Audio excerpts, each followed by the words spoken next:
ngayon i-explain ko sa inyo kung paano i-operate. Ituturo ko din kung paano siya i-charge, manual charge, magiging cycle na charge natin. So kung makikita nyo, naka-open position yung breaker natin.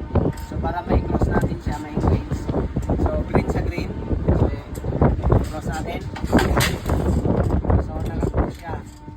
Ngayon, pag gusto naman natin siyang i-open, so red sa red pa rin yung magiging position natin. So red sa red, open natin siya, naka-discharge na siya. So kailangan matapos muna yung cycle ng discharging natin. Si open, at the same time tapusin natin si close. Kanina nag-close tayo, ngayon i-open muna natin siya bago natin i-charge. So open natin. So ngayon natapos na tayo, bumalik na sa original. So makikita mo, discharge pa rin siya.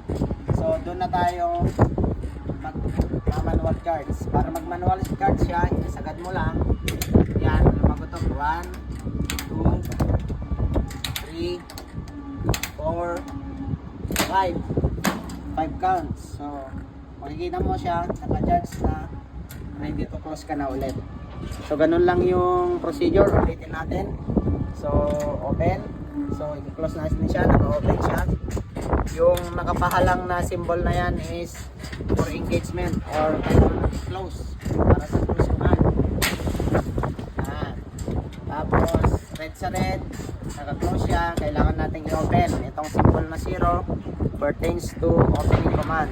So open natin siya.